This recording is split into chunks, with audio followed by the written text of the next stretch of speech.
My wife's abuse survivor post got 2 million views. My evidence folder has 47 videos proving she was with my best friend during every single incident she described online. The question everyone keeps asking is, how did I not see it coming? But that's the wrong question. The real question, the one that keeps me up at night, is this.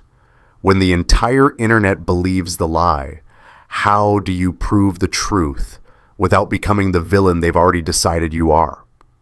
Let me show you how it started, not with the post. That came later. It started 6 months earlier on a Tuesday morning that looked like every other Tuesday morning in our 7-year marriage. I'm making coffee. Noah, my 4-year-old son, is at the kitchen table working on his speech therapy homework, pictures of objects he's supposed to name out loud: apple, ball, car. Simple words that come easy to most kids his age, but Noah has a speech delay. We've been working with Dr. Rachel Morrison, his therapist, for 8 months now. The progress chart on our fridge shows he's improving. Slowly, but improving. Jennifer walks in, phone already in her hand. That's not unusual. She's been building her Instagram presence for the past year. Lifestyle content, mostly, morning routines, coffee aesthetics. That thing where you make your bed look perfect for a photo, then immediately mess it up again. She has about 5,000 followers. It's become her thing, she says, her creative outlet. Morning, I say. She doesn't look up from her screen, just makes a sound, not quite a word. Noah holds up a picture of a dog. Dog, I encourage him. You've got it, buddy. Dog. Da. He tries again. His face scrunches with concentration. Jennifer finally glances up. Is he still struggling with that one? He's getting there, Dr. Morrison says. About that. Jennifer sets her phone down, screen up. I can see notifications lighting up the corner. We need to talk about Noah's therapy costs. I pour her coffee the way she likes it. 2 sugars, splash of oat milk. What about them? It's $400 a week, Michael. That's $1,600 a month. I know, we discussed this when we started. Insurance covers half.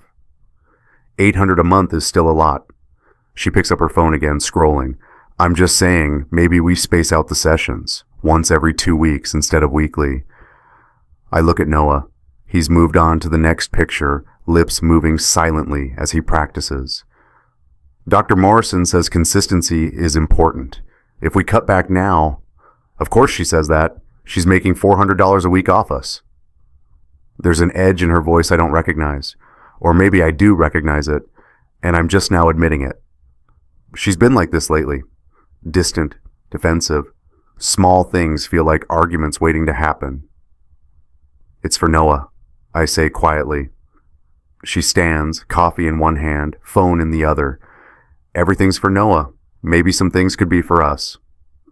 She leaves the kitchen. I hear her footsteps on the stairs, then the bedroom door closing, not slamming. That would be too obvious, just closing with finality. Noah looks up at me. Da? Yeah, buddy, dog, you got it. But I'm not thinking about speech therapy anymore. I'm thinking about how Jennifer just grabbed her phone before her coffee, how she's been doing that a lot lately, phone first, everything else second. How last week I noticed she'd changed her passcode. We've been married 7 years. We've always known each other's passcodes. It's not about snooping. It's just one of those small intimacies married people share. Hey, can you check my phone? I'm driving. Sure. What's your code? But last Tuesday night, I watched her hunched over her phone in bed, and when I glanced over, I saw her fingers moving in a different pattern. 4 digits, but not the ones I know. That night, she changed her phone passcode. First time in 7 years. 3 days later, I see my wife kissing another man. Not kissing exactly, but close enough that it doesn't matter. I'm leaving work early, rare for me, but our software deployment finished ahead of schedule, and I decide to grab coffee at the place near Noah's preschool before pickup, the place Jennifer sometimes goes. That's not why I'm going there, at least I don't think it is. I'm walking toward the entrance when I see them through the window, Jennifer and David Reynolds. David, who was my roommate in college. David, who was my best man at our wedding. David, whose wife Patricia throws a barbecue every 4th of July that we never miss. They're sitting close. Too close. Jennifer's laughing at something he said, and her hand is on his forearm. That's not damning by itself. People touch when they talk. But then I see it. Her wrist. She's wearing a bracelet I've never seen before. Silver, delicate, looks expensive. I would have noticed it. I notice things like that. David says something else, and Jennifer throws her head back laughing, and that's when he does it. He leans in and kisses her temple. Brief. Familiar. The same way he kisses Patricia when he thinks no one's watching. The same way I used to kiss Jennifer before she started pulling away. I stand there on the sidewalk. A woman brushes past me, muttering about me blocking the door. I don't move. I'm trying to make this make sense. Maybe it's nothing. Maybe I'm seeing things through a lens of paranoia because of the passcode change, because of how cold she's been, because of the way she lights up at her phone now and dims around me. But then David stands and Jennifer stands with him. They're leaving together. Not touching now. Carefully, not touching, which somehow feels worse. David's car is parked in front. That blue Tesla he's so proud of. Jennifer gets in the passenger seat. They don't see me. I'm just another figure on the sidewalk, frozen in place while my marriage dissolves behind coffee shop glass. I check our bank statement that night after Jennifer's asleep. No purchase from a jewelry store, no unexplained charges, which means someone else bought that bracelet. The silver one that catches light and probably costs more than we'd ever spend on something like that. David kissed her temple, the same way he kissed Patricia, the same way I used to kiss Jennifer. I install the Ring doorbell on Saturday morning. Jennifer's at what she calls a content creation workshop, 6 hours of learning how to improve engagement and grow her audience. Noah's at my brother Daniel's house for a play date with his cousin. For security, I tell myself as I drill the mounting bracket into the brick beside our front door. That's all, just security. But I'm lying to myself. I know I'm lying. This is about Jennifer, about that bracelet, about David's blue Tesla parked in our driveway last Tuesday while I was at work, according to our neighbor Helen, who mentioned it in passing. Jennifer had a visitor yesterday, that nice Tesla. Your friend David, right? I remember him from the barbecue. The Ring doorbell has night vision, motion detection, cloud storage. It time-stamps everything. Jennifer comes home that evening glowing with enthusiasm I haven't seen directed at me in months. The workshop was incredible, Michael. They taught us about algorithms, about posting schedules, about creating narrative arcs in your content. Did you know that vulnerability gets 3 times more engagement than aspirational content? I didn't know that, I say. She notices the doorbell. Her enthusiasm dims. What's that? Security camera. There have been some package thefts in the neighborhood. Have there? Helen mentioned it. Jennifer stares at the camera for a long moment. The little LED light blinks blue. Recording. I don't like it. It's for safety. It feels like surveillance. It's pointed at our own door. It's supposed to feel like surveillance. That's how it works. She doesn't say anything else, just goes inside, pulling out her phone before she's even closed the door behind her. I watch her through the window, and I wonder if she's texting David, warning him, telling him to be careful now, that her paranoid husband installed a camera. But I'm not paranoid. I'm paying attention. There's a difference. That night, I lie in bed, pretending to sleep, while Jennifer scrolls through her phone. The screen glow lights her face in blue. She's smiling at something, at someone. When she finally sets the phone down and turns off her lamp, I wait 20 minutes. Then I slip out of bed and go downstairs to check the Ring app on my laptop. The doorbell has already captured something. Timestamp 11:47 p.m. Jennifer leaving the house. I didn't hear her. She must have waited until she thought I was asleep. The video shows her checking her appearance in the doorbell camera. She can't help herself even now. Then walking to her car in the driveway. I fast forward. At 3:12 a.m., she returns. She's careful, quiet, closes the car door gently, walks on her toes up the porch steps, doesn't look at the camera this time. I check the previous nights. The doorbell was just installed today, but I go through our old security system, the basic one we had before, the one that only triggers on the garage door. Jennifer hasn't been opening the garage at night. She's been using the front door, but the old system doesn't have timestamps that precise. I sit in the dark living room, laptop screen illuminating the careful records I'm starting to build, a folder on my desktop labeled Household. Inside it, a subfolder labeled Security.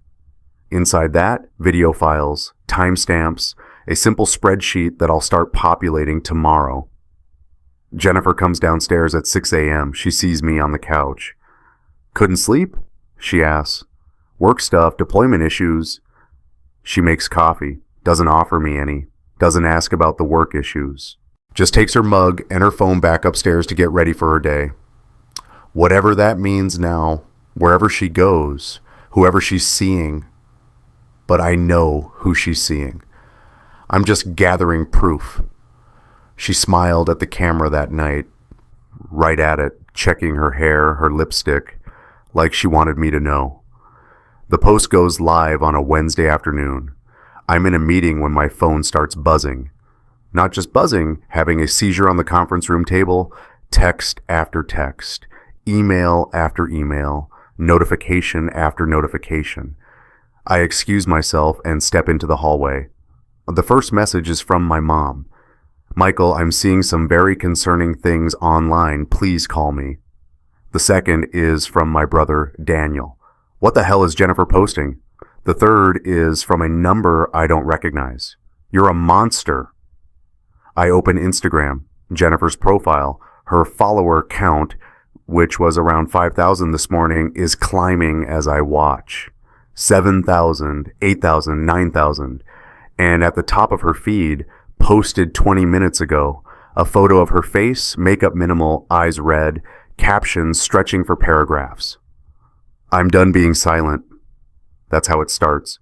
For years, I've hidden what happens behind closed doors. I've made excuses. I've protected someone who didn't protect me, but I'm done. I'm done being afraid. I'm done pretending everything's fine when I'm scared in my own home. The post goes on, 5 paragraphs detailing incidents, specific dates. October 14th. He threw my phone across the room because I didn't respond to his text fast enough. November 3rd. He cornered me in the kitchen after I suggested couples therapy. I couldn't leave until he was finished yelling. Last Tuesday, he destroyed my phone when he saw I'd changed my passcode, said if I had nothing to hide, I wouldn't need privacy. Each incident designed to sound just plausible enough, just specific enough. The kind of details that feel true because they're not dramatic. They're small, escalating, the way real abuse actually looks. Except none of it happened. October 14th, I was at work. Night shift, 7 p.m. to 7 a.m., which I can prove with my hospital employee badge that scans every time I enter and exit the building. November 3rd, we never discussed couples therapy. And last Tuesday, I installed a doorbell. That's it. But 2 million people don't know that. 2 million people are reading Jennifer's post right now, seeing her tearful selfie, believing every word. The comments are pouring in. "You're so brave for sharing this. I'm so sorry you went through this. Document everything. Get out safely." This is why I always believe women. My phone keeps buzzing. Now it's my coworkers, my boss. "Michael, we need to talk. HR wants to see you tomorrow morning." A text from Patricia, David's wife. "Is this real?" Another from my mom. "Just answer the phone, please." I'm standing in the hallway of my office building, watching Jennifer's follower count climb, 12,000, 15,000, 20,000, and I realize this isn't an emotional breakdown. This is strategy. Jennifer hasn't just accused me of abuse. She's built a platform on it. Every tearful selfie, every vulnerable caption, every comment of support is adding to her audience, to her brand. And I'm the villain in her origin story. I open the Ring app on my phone, pull up the footage from October 14th. There's Jennifer leaving at 11:47 p.m., returning at 3:12 a.m. The same night she claims I threw her phone in rage. But if I threw her phone, why is she carrying it when she leaves? Why does the doorbell's own audio capture her talking on it to someone as she walks to her car? I have the evidence, but who's going to see it? Who's going to look at timestamps and badge records and doorbell footage when they can watch a woman cry and tell them about her pain? My phone buzzes again. Another unknown number. Hope someone beats the shit out of you. I look down at my employee badge. Children's Hospital of Philadelphia. Software engineer. I work in pediatrics. I help design systems that track medication dosing for kids. Tomorrow I have to go explain to HR that my wife is lying, and I have to do it without sounding like every abuser who's ever said she's making it up. Jennifer's follower count hits 25,000. The post has been live for 43 minutes. I open my laptop, create a new folder. Evidence. Inside it, I start downloading Ring doorbell footage, bank statements showing no unexplained charges, but also showing the jewelry store purchase on David's credit card that I accessed through his shared account from when we split costs for Daniel's bachelor party. Screenshots of Jennifer's post with timestamps, my hospital badge record for every date she's mentioned, 1 file, 2 files, 5 files, 10. I'm going to need more than 10. If you've ever been falsely accused, you know this feeling. The floor drops out. Everyone you know is reading a story about you. And it's not your story, but they're believing it anyway because the person telling it is crying. And you're standing there with facts, timestamps, badge scans, video evidence, wondering how truth became so much less convincing than tears. If you've ever had to fight back against a lie that went viral, type, "I fought back" below. You're not alone in this. She listed 5 incidents, 5 specific dates, times, descriptions. I pull up my hospital schedule. October 14th, badge scan at 7:03 p.m., scan out at 7:14 a.m. I was at work. November 3rd, badge scan at 7:01 p.m., scan out at 7:11 a.m. I was at work. The other 3 dates, I cross-reference them with my calendar. One was Noah's birthday party, 15 people in our house, including David and Patricia. Another was the night I had dinner with Daniel. We were at McCormick and Schmick's until midnight. The receipt is still in my email. The 5th date, last Tuesday, the night I installed the doorbell, Jennifer claims I destroyed her phone that night, smashed it on the kitchen counter because she'd changed her passcode. But my doorbell footage shows her leaving the house at 11:47 p.m. carrying her phone. I can see it in her hand. I can hear her talking on it. 3 days later, she shows up with a new phone. "I dropped it," she tells Noah. "Clumsy mommy?" But in her post, she writes, "He grabbed it out of my hand and threw it against the wall. Then he made me clean up the glass while he watched. I had to use my emergency savings to replace it." The post is a lie. But it's a lie that sounds true. It has details, emotions, a narrative arc, just like they taught her at that content creation workshop. Vulnerability gets 3 times more engagement than aspirational content. She was taking notes. The worst part? I knew exactly where she was during every single incident she described. The meeting with HR lasts 45 minutes. They're kind about it, professional, but I can see it in their eyes. They've already decided I'm probably guilty. Why else would a woman post something like that unless it was true? "We're not making any judgments," the HR director says. She's a woman in her 50s named Carol, who's always been friendly. Now she won't quite meet my eyes. "But given the public nature of the allegations, we need to put you on administrative leave while we conduct an internal review." I didn't do any of the things she's claiming. I understand that's your position. It's not a position. It's the truth. I have evidence. Michael. Carol's voice is gentle. Too gentle. The way you talk to someone who's volatile. "We need to follow our protocols. 2 weeks paid leave. You'll hear from us after the review. I'm being sent home from a job I've had for 6 years because my wife lied on Instagram. I want to argue. I want to pull up the doorbell footage right here, show them the timestamps, make them see. But I know how this works. The more defensive I get, the more guilty I look. 2 weeks, I say. We'll be in touch. I pack my laptop. My coworkers don't look at me when I walk past their desks. Jessica, who usually asks about Noah's speech therapy progress, suddenly needs to take a phone call. Marcus, who I have lunch with twice a week, is very focused on his screen. Only Tom, the senior developer, catches my eye as I'm leaving. He doesn't say anything, just gives me a nod. It's something. It's more than anyone else is willing to risk. I sit in my car in the parking garage for 20 minutes before I can make myself drive home. My phone has 63 unread messages, most of them from numbers I don't know. I delete them without reading. One message is from my brother Daniel. Come to my office. Don't go home yet. Daniel practices family law. His office is in Center City, 23rd floor, windows overlooking the parkway. When I walk in, his assistant, a woman named Sharon, who's known me since Daniel opened this practice, gives me a sad smile. Not the kind of smile that says, I'm sorry you're going through this. The kind that says, I'm sorry about what you did. Even Sharon believes it. Daniel closes his office door behind me. Sit. I sit. Have you responded to Jennifer's post? No. Good. Don't. Anything you say right now will be used against you. He pulls up Jennifer's Instagram on his computer. The follower count is at 42,000 now.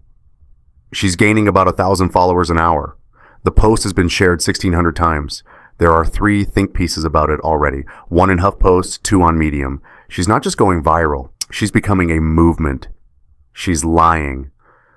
I know, but we need to prove it. And we need to prove it in a way that doesn't make you look like you're attacking a domestic violence survivor. Daniel pulls out a legal pad. Talk me through every incident she mentioned. I want timelines, witnesses, anything concrete. I spend the next 2 hours walking him through every date, every claim, every piece of evidence I have. Daniel takes notes, asks questions, his attorney brain organizing chaos into strategy.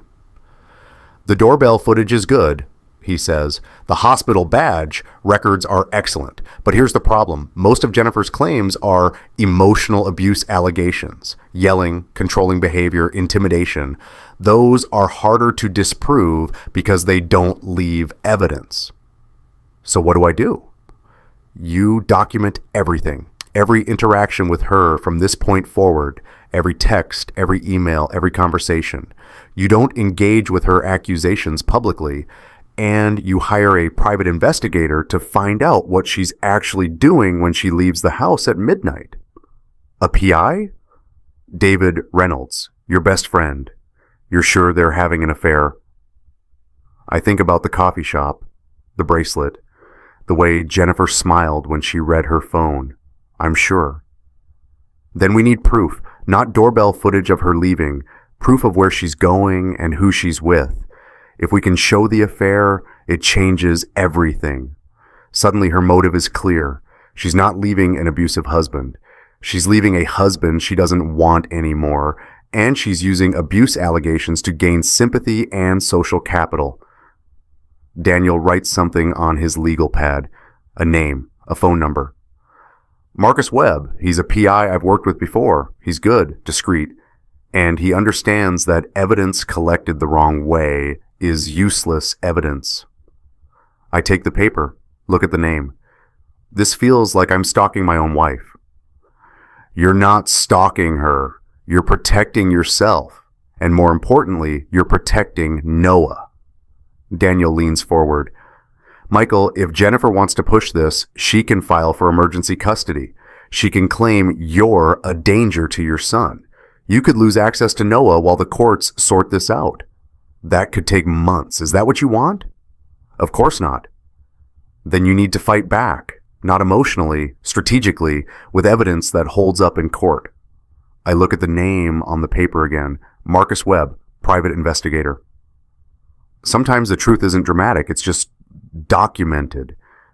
Marcus Webb is a former cop in his 50s with gray hair and a handshake that's firm without being aggressive. We meet at a diner in South Philly, far enough from my neighborhood that I won't run into anyone I know. Your brother explained the situation, Marcus says. I've already looked at your wife's social media. She's building quite a following. Can you help? Depends what you want help with. If you want me to prove she's lying, I can't do that. But if you want me to document where she goes, who she sees, and what she does when she's not home, that I can do. He pulls out an iPad, shows me photos from this morning. Jennifer's car parked outside a Starbucks. Timestamp 9:47 a.m.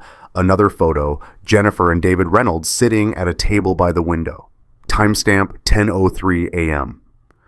I started surveillance yesterday, Marcus says. Figured you'd say yes. I stare at the photos. Jennifer is laughing. David has his hand over hers on the table, in public, in broad daylight, not even trying to hide it anymore. How much of this do you need? I ask. As much as you can afford.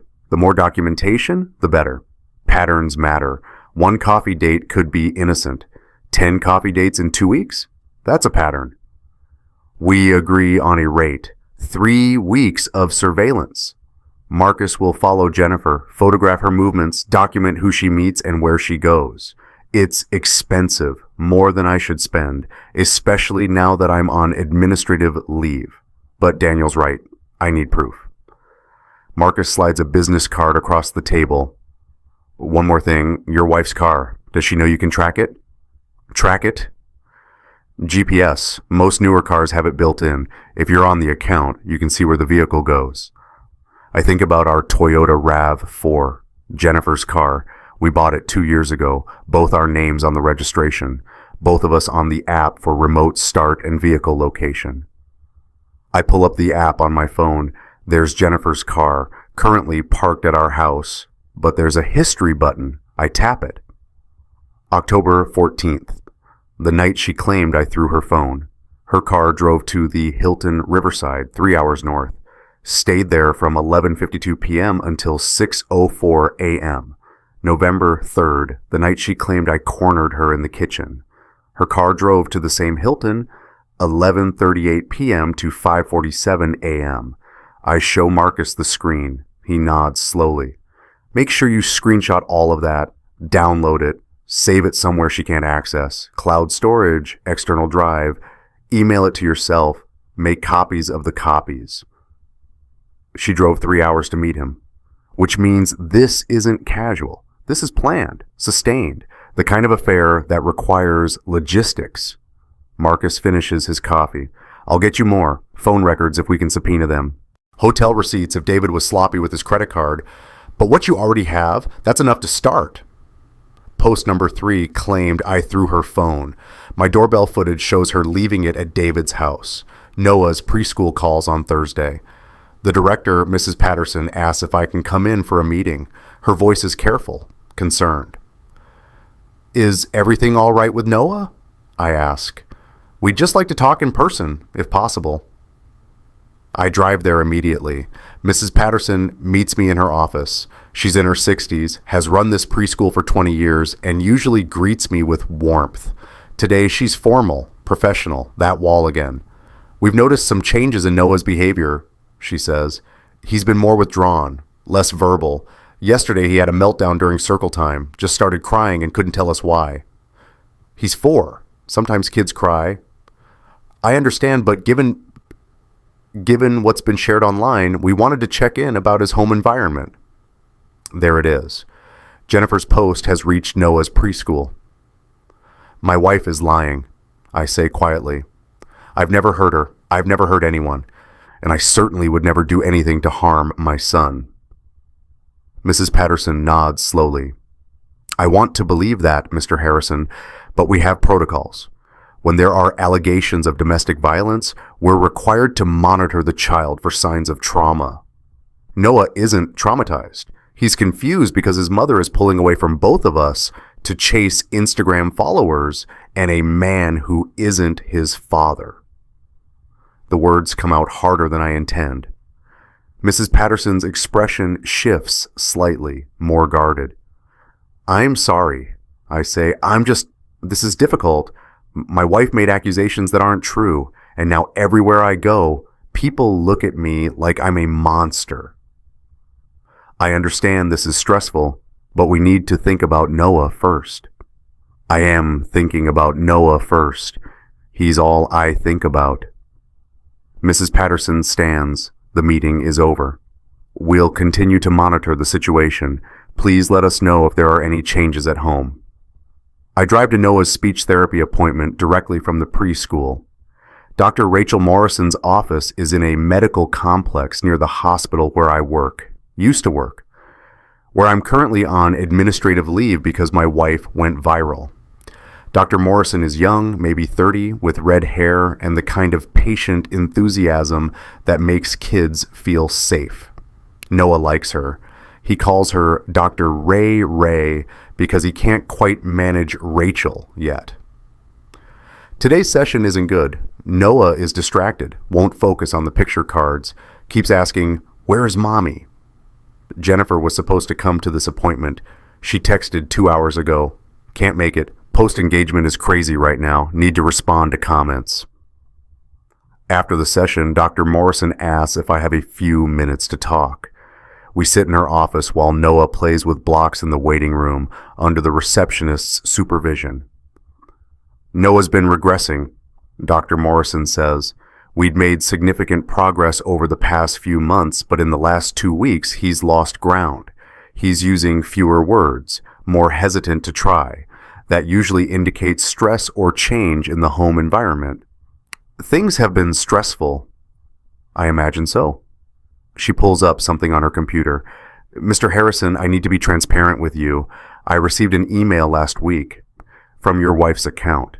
She sent me a link to her Instagram post. My stomach drops. She what? She wanted me to be aware of the allegations, and given that I'm Noah's care provider, I'm legally obligated to file a report with Child Protective Services when there are credible allegations of domestic violence in the home. They're not credible, they're lies. I understand that's your position. It's not a position, it's the truth. I have evidence, timestamps, video, badge records proving I was at work during the incidents she's describing. Dr. Morrison is quiet for a moment. Can you show me? I pull out my phone. Pull up the Ring app.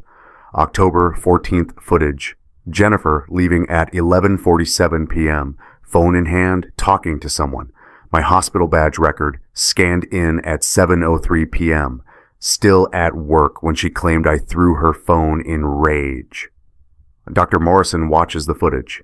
Her expression doesn't change, but something shifts in her eyes. Why would she send this to you? I ask. Why involve Noah's therapist? Because it's effective. If I file a report, which I'm required to do, it creates a paper trail. It makes her allegations look more credible. Even if the report is ultimately unfounded, the fact that it exists supports her narrative. So she's weaponizing my son's therapy. I'm not going to file a report, Dr. Morrison says quietly. What you've shown me raises reasonable doubt about the allegations. But Mr. Harrison, you need to understand, your wife is being strategic. This isn't emotional. This is calculated. His therapist asked if there was instability at home. Jennifer sent her a link to the viral post. I start building the evidence file systematically. Marcus calls it a discovery folder. Everything organized the way it would need to be presented in court. I create an Excel spreadsheet. Column A, date. Column B, Jennifer's claim. Pulled directly from her post or subsequent posts, she's been updating her story, adding details, each new post getting thousands of likes. Column C, my evidence contradicting the claim. Column D, source of evidence. Column E, witnesses who can corroborate. October 14th. Jennifer's claim, he threw my phone across the room.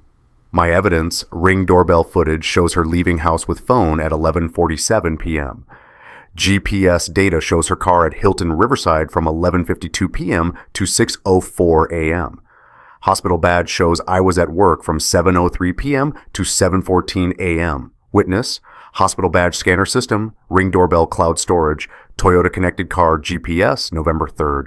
Jennifer's claim, he cornered me in the kitchen after I suggested couples therapy. My evidence, hospital badge shows I was at work from 7:01 p.m. to 7:11 a.m. GPS shows her car at Hilton Riverside from 11:38 p.m. to 5:47 a.m. Witness, same as above. I work through each incident. The spreadsheet grows, 5 rows, 10 rows, cross-references, timestamps, sources. Marcus sends me new photos every few days. Jennifer and David at restaurants, Jennifer and David at the Hilton. Marcus got a shot of them checking in together, David's hand on her lower back. Jennifer and David at a park, sitting on a bench, his arm around her shoulders. The affair isn't just confirmed, it's documented, photographed, time-stamped, undeniable. But none of that matters if Jennifer files for custody first. Daniel warned me about this. Whoever gets to court first often has the advantage. The restraining order, the emergency custody motion, the protective orders. First mover advantage in family law is real. Jennifer's follower count hits 50,000. She posts a tearful video thanking everyone for their support. I never expected this response, she says, wiping her eyes. But knowing I'm not alone, that so many of you have survived similar situations, it gives me strength to keep fighting. The comments pour in. You're an inspiration. Stay strong, warrior. Document everything. Get a good lawyer. 3 companies reach out to Jennifer for sponsorships. I know because she posts about it. A meditation app, an online therapy platform, a women's safety device company. They want her to be a brand ambassador, a face of survival. She's monetizing her lies. My evidence folder has 47 files now. Videos, spreadsheets, GPS data, photographs, badge records, credit card statements that Marcus obtained through means I probably shouldn't ask about. 47 pieces of evidence proving my wife is lying, and not a single person who matters has seen any of it. Anyone else notice things only after someone accused you of noticing? Patricia Reynolds calls me on a Tuesday evening. I almost don't answer. I've stopped answering calls from numbers in my contacts because I don't know who believes Jennifer and who doesn't, but Patricia is David's wife. If anyone deserves to know what's happening, it's her. Michael, she says when I answer. Her voice is strained. Can we meet? I need to talk to you. In person. We meet at a coffee shop, not the one where I saw Jennifer and David, a different one across town where neither of us will run into anyone we know. Patricia looks exhausted. Her eyes are red. She orders a coffee she doesn't drink, just holds the cup between her hands like she needs something to anchor her. I know about Jennifer, she says. You do? I've known for 2 weeks. I found a hotel receipt in David's jacket. Hilton Riverside, October 14th. Same night you supposedly threw Jennifer's phone, according to her post. I don't say anything. Just wait. The hotel is 3 hours away. Patricia continues. Jennifer's post said she escaped to her sister's house for safety that weekend, but her sister lives 10 minutes from you. Why would she drive 3 hours to feel safe? She wouldn't.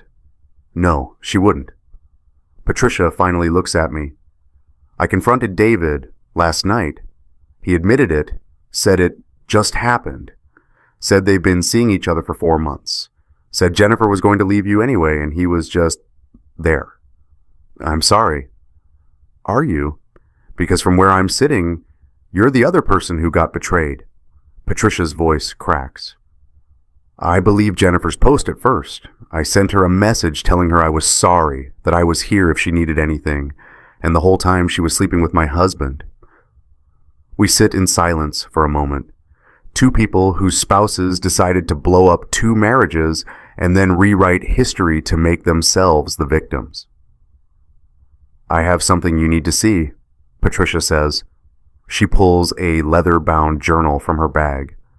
I found this in David's office. hidden in his desk drawer. It's Jennifer's. I recognize her handwriting. She slides it across the table. I open it carefully. The first entry is dated July 3rd, over 6 months ago, before any of the incidents Jennifer claims happened. The handwriting is Jennifer's distinctive script, neat and controlled. David and I had coffee today. He's so easy to talk to. Michael's been distant lately, always working, always tired. David listens, really listens. I wonder if this is what it feels like when someone actually sees you. I flip forward. August entries, September. The affair develops on the page. Slowly at first, then faster. October 3rd. Michael asked about therapy costs again. So predictable, so boring. David says once the divorce is final, we're moving to Portland. His company has an office there. Fresh start for both of us. Michael will never fight back. He's too nice. That's what makes this so easy. I read the words again. He's too nice. That's what makes this so easy. 7 years. I thought being kind was what you did when you loved someone. Patricia watches me read. Keep going. Page 47.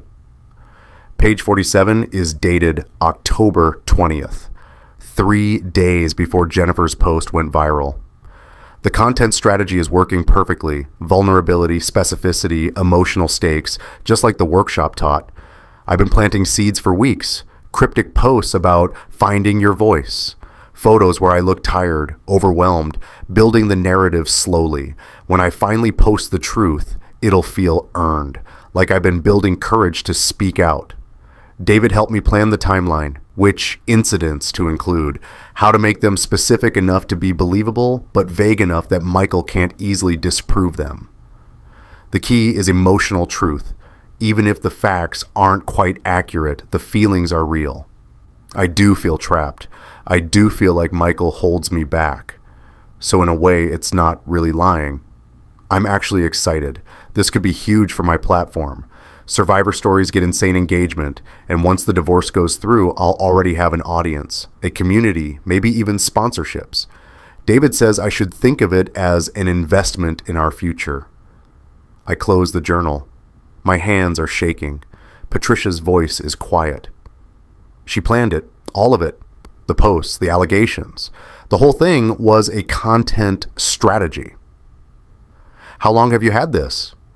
I found it yesterday. I almost burned it because reading it, knowing that they sat together and planned how to destroy you, how to use your kindness against you, it made me sick. Patricia's eyes are wet. But you need it for court, for Noah, to prove what she's doing. I look at the journal.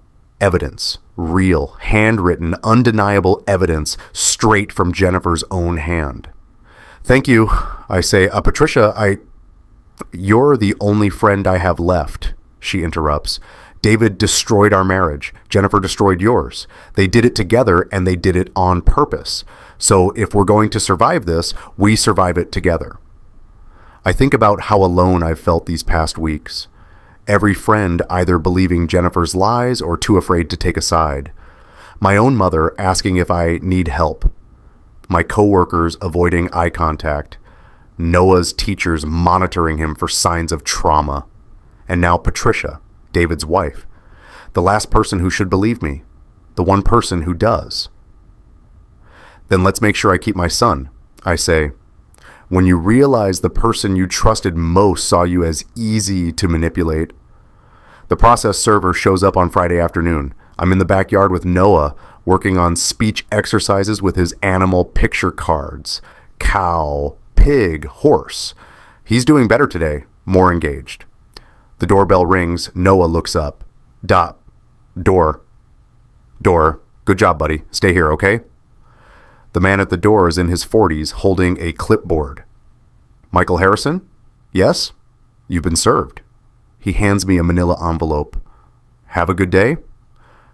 He walks back to his car before I can ask what this is. I already know. Inside the envelope, a petition for emergency protective order filed by Jennifer Marie Harrison, requesting immediate temporary custody of Noah Alexander Harrison, requesting that Michael Harrison be prohibited from contact with Jennifer Harrison and limited to supervised visitation with Noah Harrison pending a full hearing. The allegations, October 14th, 2024, respondent destroyed petitioner's phone in fit of rage. November 3rd, 2024, respondent cornered petitioner in kitchen, blocked exit, engaged in threatening behavior. December 1st, 2024, respondent installed surveillance camera without consent, creating atmosphere of fear and control. December 6, 2024, respondent made threatening statements regarding custody arrangements. Each allegation is cited with Jennifer's Instagram post as supporting evidence. 2 million people have already decided I'm guilty. The judge will be person number 2,000,001.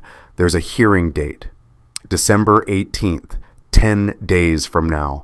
10 days to respond, 10 days to build a case, 10 days to prove that every word Jennifer has written is a calculated lie designed to take my son and monetize her victimhood. I look at the petition, then I look at my evidence folder. 47 files, badge records, GPS data, Ring doorbell footage, hotel receipts, photographs of Jennifer and David together, Patricia's testimony ready, Marcus's surveillance reports, and now Jennifer's journal, her own handwriting, her own words admitting the whole thing is a strategy. Noah comes to the door. Da, okay? Yeah, buddy, Daddy's okay. But I'm not okay. I'm holding a legal document that could take away my son based on lies that went viral. A story so convincing that 2 million people believe it without question. Her petition cited the viral post as evidence. 2 million people had already decided I was guilty. I called Daniel immediately. He tells me to bring everything to his office tomorrow morning. Every file, every piece of evidence, the journal, all of it. We have 10 days to build your response, he says. 10 days to dismantle her entire narrative.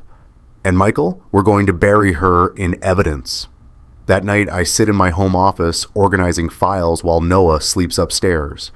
The evidence folder has grown to 53 files now.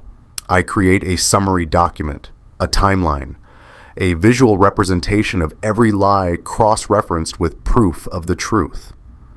I think about Jennifer somewhere in this same house, probably scrolling through comments on her latest post, reading messages from supporters, planning her next vulnerable share, building her brand on the ashes of our marriage. And I think about Patricia, who showed up with Jennifer's journal when she could have just walked away, who chose truth over loyalty to her husband because truth mattered more. Sometimes the system is supposed to protect victims, but what happens when the victim is the lie? The question haunts me as I work through the night, building my defense one timestamp at a time. Because in 10 days, I walk into a courtroom and prove that the woman the internet believes is a survivor is actually the architect of an elaborate, calculated, monetized lie. And if I fail, I lose my son. I save the master file. Harrison vs. Harrison, complete evidence package PDF. 53 files, 10 days, one chance. The spreadsheet glows on my screen. Evidence and counter evidence, truth and lies, all of it organized, documented, ready. Jennifer wanted to tell a story. She wanted vulnerability. She wanted engagement. I'm going to give her evidence. The courtroom is smaller than I expected. Judge Catherine Morrison presides. No relation to Noah's therapist, Daniel assured me. She's in her late 50s with silver hair and an expression that gives away nothing. Jennifer sits at the petitioner's table with her attorney, a woman in her 40s named Laura Chen, who specializes in domestic violence cases. Jennifer's wearing minimal makeup, hair pulled back, a modest dress. She looks small, vulnerable, exactly the way she's trained herself to look on camera. Daniel sits beside me at the respondent's table. In front of him, 3 banker's boxes full of evidence, organized, labeled, ready. Jennifer's attorney calls her to testify first.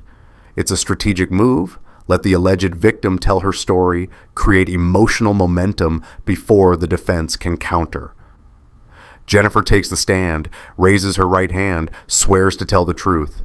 Then she tells her story, the same story from her viral post, but expanded, more details, more emotion. She describes October 14th with her voice shaking. He was so angry about the phone. I'd changed my passcode because I wanted some privacy, and he saw that as betrayal. He grabbed it out of my hands and threw it against the wall. Made me clean up the glass while he watched. She's good, so good that even I almost doubt my own memory. She makes eye contact with the judge. Her voice breaks in the right places. She dabs at her eyes with a tissue. I know how this looks, Jennifer says. I know people will say I'm making it up, but I lived in fear every day. And I stayed silent because I thought that's what you do when you love someone. You protect them, even when they hurt you. The judge listens, takes notes. Her expression doesn't change, but I see her nod slightly when Jennifer describes feeling trapped in my own home. Jennifer's testimony lasts 23 minutes. When she's finished, she returns to her table. Doesn't look at me once. Mr. Harrison, Judge Morrison says, your attorney may present your response. Daniel stands. Your Honor, we have evidence that directly contradicts every allegation made by Mrs. Harrison. If the court will allow, I'd like to present it systematically. Proceed. Daniel opens the first banker's box. October 14th, 2024. Mrs. Harrison claims my client threw her phone against a wall at approximately 9 p.m. Exhibit A. Daniel places a document on the overhead projector. Children's Hospital of Philadelphia employee badge record. Mr. Harrison scanned into his workplace at 7:03 p.m. He scanned out at 7:14 a.m. the following morning. He was at work during the entire alleged incident. Jennifer's attorney stands. Objection. This doesn't prove a... I'm not finished, Daniel says. Exhibit B. Ring doorbell footage from the Harrison residence, October 14th, 11:47 p.m. He plays the video. Jennifer, clear as day, walking to her car, phone in her hand, talking on it. The judge leans forward slightly. Exhibit C, GPS data from Mrs. Harrison's vehicle, October 14th, 11:52 p.m. to 6:04 a.m. Vehicle located at Hilton Riverside Hotel, 180 miles from the Harrison residence. Daniel places another document.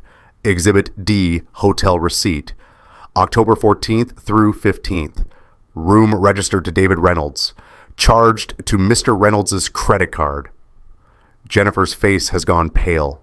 Her attorney is whispering urgently to her. Daniel continues. November 3rd, 2024. Mrs. Harrison claims my client cornered her in the kitchen. Exhibit E badge. Record shows Mr. Harrison at work from 7:01 p.m. to 7:11 a.m. Exhibit F GPS data shows Mrs. Harrison's vehicle at the same Hilton Riverside Hotel from 11:38 p.m. to 5:47 a.m. Exhibit G, another hotel receipt. Same room, same credit card, Mr. David Reynolds. Your Honor, Jennifer's attorney tries to interrupt. Let him finish, Judge Morrison says quietly. Daniel pulls out a leather-bound journal. Exhibit H, Mrs. Harrison's personal journal, recovered by Mrs. Patricia Reynolds from Mr. David Reynolds' office. Mrs. Reynolds will testify to its authenticity. He opens to page 47. I'll read directly from Mrs. Harrison's own handwriting, dated October 20th. The content strategy is working perfectly. Vulnerability, specificity, emotional stakes, just like the workshop taught. David helped me plan the timeline. Which incidents to include, how to make them specific enough to be believable, but vague enough that Michael can't easily disprove them. The courtroom is completely silent. Daniel continues reading. I'm actually excited. This could be huge for my platform. Survivor stories get insane engagement. And once the divorce goes through, I'll already have an audience, maybe even sponsorships. David says I should think of it as an investment in our future. Judge Morrison's expression has changed. She's no longer neutral. She's angry. Your Honor, Daniel says, "We have 47 pieces of evidence, GPS data, badge records, doorbell footage, hotel receipts, bank statements, photographs of Mrs. Harrison and Mr. Reynolds together taken by a licensed private investigator, text messages, and this journal written in Mrs. Harrison's own hand, admitting that every allegation was fabricated as part of a social media content strategy." He places one more item on the projector. Finally, Exhibit I, an audio recording obtained legally via a tracking device in Mr. Harrison's vehicle, which Mrs. Harrison was driving, dated October 20th, 4:47 p.m., one day before her viral post went live. Daniel plays the recording. Jennifer's voice fills the courtroom, bright and cheerful. "I can't believe he actually thinks I'm at book club." Laughter. "David, stop. Okay, for the post tomorrow, should I say he threw something or punched the wall? Which sounds scarier?" David's voice. "Punch the wall. More visual." Jennifer, laughing. "God, I love how your brain works." The recording continues for another 30 seconds. Jennifer and David discussing which photos she should use, what time to post for maximum engagement, whether to mention Noah directly or keep him implied for sympathy without exploitation. When the recording ends, the silence is absolute. Judge Morrison looks at Jennifer. "Mrs. Harrison, do you have anything to say?" Jennifer's crying now, real tears, but not the performance kind, the kind that come from knowing everything is collapsing. The audio is out of context. The journal, I was venting. I didn't mean..." "Mrs. Harrison," the judge's voice cuts through her stammering. "This court does not tolerate perjury. You've made serious allegations of domestic violence under oath. Your own journal and your own recorded words prove those allegations were fabricated, not exaggerated, not misremembered, fabricated for social media engagement." Jennifer's attorney closes her folder slowly. Even she knows this is over. "Petition for emergency protective order is denied," Judge Morrison says. "Custody arrangements remain joint. However, given Mrs. Harrison's demonstrated dishonesty and willingness to use false allegations, I'm ordering supervised visitation for Mrs. Harrison for the next 90 days, pending a full custody evaluation." She looks at Jennifer with something like disgust. "You've weaponized serious allegations. You've damaged the credibility of actual survivors. And you've attempted to separate a child from his father based on calculated lies. This court finds your behavior reprehensible." She bangs the gavel once. Justice isn't always loud. Sometimes it's just a judge saying 3 words. "Petition is denied." The consequences unfold faster than I expected. The court proceedings are public record. Within 24 hours, a legal blogger covers the case. Within 48 hours, the story spreads. Influencers' abuse claims exposed as social media strategy. Woman loses custody bid after judge discovers fabricated allegations. Jennifer's Instagram comments turn overnight. "We believed you. You destroyed an innocent man's reputation. I donated to your GoFundMe. I want it back. You didn't just lie, you made it harder for real survivors." Her follower count drops like a stone. 50,000 to 38,000, 38,000 to 25,000, 25,000 to 12,000. The sponsorship deals evaporate. The meditation app sends a termination notice. The online therapy platform releases a statement. "We do not condone dishonesty in any form and have ended our relationship with Ms. Harrison." The women's safety company doesn't even issue a statement. They just quietly remove her from their website. Jennifer is forced to issue a public apology. Court ordered as part of the settlement Daniel negotiates. She posts it on Instagram. Her voice flat, reading from a script her lawyer wrote. "I apologize for the false allegations I made against Michael Harrison. My actions were wrong and harmful. I understand that I've damaged trust in legitimate survivors of domestic violence. I'm working with a therapist to address my behavior." The post gets 1,700 comments, most of them angry. She turns off comments after 2 hours. David's consequences arrive more quietly, but just as devastatingly. Patricia files for divorce. She sends the audio recording and the journal entries to David's employer, a financial services firm with strict ethics policies. David's placed on administrative leave pending investigation. 2 weeks later, he's terminated, not for the affair, for conduct unbecoming and judgment that reflects poorly on company values. Patricia tells me this over coffee. We've been meeting once a week. Not romantic, neither of us is ready for that, maybe never will be, but as friends, as survivors of the same betrayal. David moved back to his parents' house in Pittsburgh, Patricia says. Keeps calling, asking if I'll reconsider, if we can work through this. What do you tell him? I tell him I'm done being the person people betray because they think I'm too nice to fight back. If you fought your way back from a lie, say I'm still here. 6 months later, Sunday morning. Noah and I are making pancakes. He's gotten so much better with his speech. Dr. Morrison says he's caught up to his peers now. Better than caught up. Thriving. Flip it, Dad. Noah bounces on his toes, watching the pancake on the griddle. You want to try? I hand him the spatula, guide his hand. He flips the pancake, mostly successfully. Batter spatters on the stovetop, but he's grinning. The doorbell rings. Noah runs to answer it. Aunt Tisha! Patricia comes in carrying a tray of coffee from the good place downtown. Morning, gentlemen. How are my favorite pancake chefs? Noah hugs her legs. We making choc chip. Chocolate chip? Nice. She ruffles his hair. We eat breakfast together. Noah chatters about preschool, about his friend Emma, about the frog they found in the backyard yesterday. Patricia and I trade easy conversation about work, about nothing important, about the comfortable rhythm we've fallen into. After breakfast, Patricia notices the new drawing on the fridge. Noah's artwork.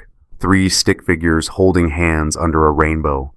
Labels underneath in his careful 4-year-old handwriting, me, Dad, Aunt Tisha. Is that me? Patricia's voice catches. He asked if you were family now. I say. I told him yes. Patricia traces the drawing with one finger. The rainbow is bright, bold, nothing like the dark scribbles from 6 months ago. I'd be honored, she whispers. Noah comes over, tugging her hand. You are family. You come every Sunday. Every Sunday, Patricia agrees. She looks at me. Her eyes are wet, but she's smiling. That's right. Every Sunday. Later, after Patricia leaves and Noah is playing in his room, I stand in the kitchen looking at that drawing. 3 stick figures, a rainbow. Family redefined not by blood, but by who stayed, who showed up, who chose truth even when it was hard. I don't check Jennifer's Instagram anymore. Last I heard, she deleted her account, moved to Arizona, works at a dentist's office doing administrative work. Her parents' house, Patricia told me, starting over somewhere, no one knows her story. David tried to contact me twice, text messages I didn't respond to. The second one said, I'm sorry. 2 words, like that could fix anything. I deleted both messages, blocked his number.